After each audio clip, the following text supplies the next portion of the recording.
up to 12th class and enrich it.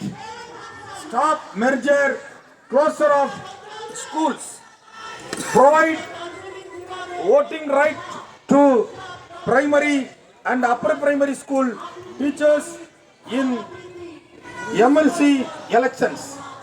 STFI has been continuously fighting for the last 20 years to cancel the NPS scheme and bring back the OPS scheme.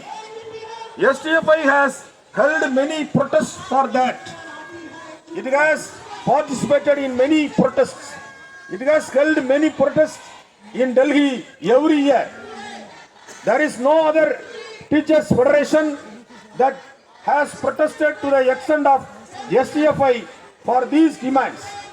Cancelled NPS scheme and announced UPS scheme.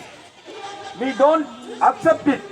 UPS scheme is not a substitute for OPS. UPS scheme is not refunded to teachers. Government will take it.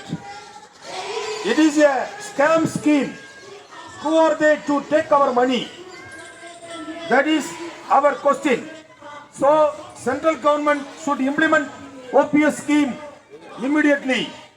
Government employees and teachers in Tamil Nadu state in India are also pathetic. The reason is that they are currently not in the OPS scheme and not in the NPS scheme. The Tamil Nadu government has not made any agreement with the PFRDA so far. So the Tamil Nadu government is keeping the amount is collected from the employees. The DMK government said that it will cancel the CPS scheme in his election manifesto.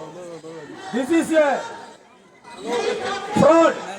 So we request from now Delhi Jantar Mandar that Tamil Nadu government should not delay anymore and bring back the OPS scheme. For that, more than 400 teachers have travelled 2,500 kilometers from Tamil Nadu to come here. NEP 2020 is the worst policy. It can spoil the future education of the nation. Therefore, STFI is insisting that the central government should cancel the NEP, fill up the vacancies and abandon the fixed remuneration system through this protest.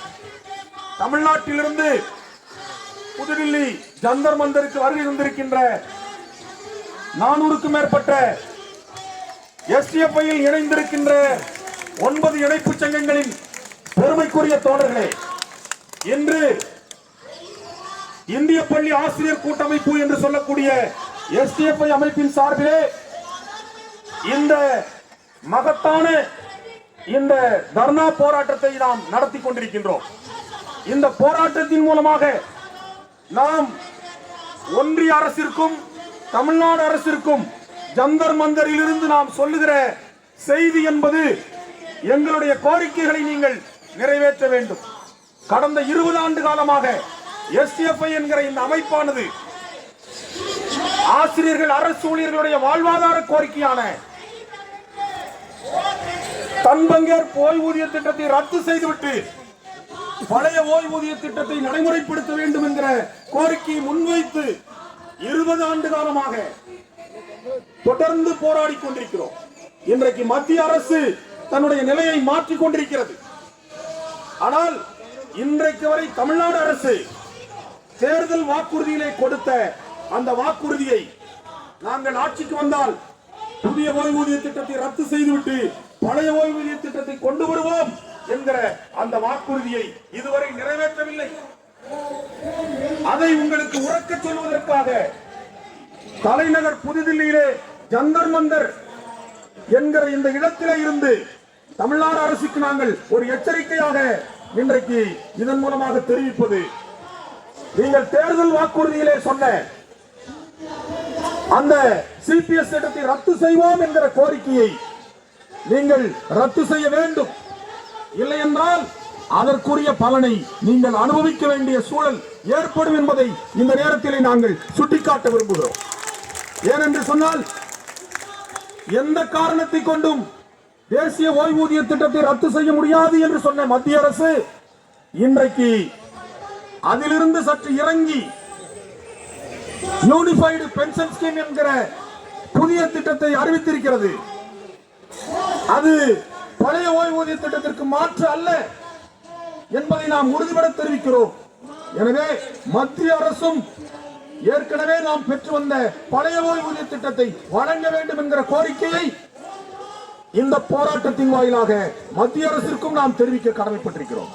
எனவே நாடு முழுவதும் ஆசிரியர்கள் அரசு ஊழியர்களுடைய வாழ்வாதார கோரிக்கையான NPS திட்டத்தை, CBS திட்டத்தை ரத்து செய்துவிட்டு பழைய ஓய்வூதிய திட்டத்தை கொண்டு வர வேண்டும் என்கிற கோரிக்கையை நாம் முன்வைத்து தொடர்ச்சியாக களத்தில் இறங்கி போராடுவோம். நம்முடைய கோரிக்கைகளை வென்றெடுக்கும் வரை எஸ்டிஎஃப்ஐ களத்திலே நின்று தொடர்ச்சியாக போராடும். அதற்கு தமிழ்நாடு எஸ்டிஎஃப்ஐ எப்போதும் உறுதுணையாக நிற்கும்.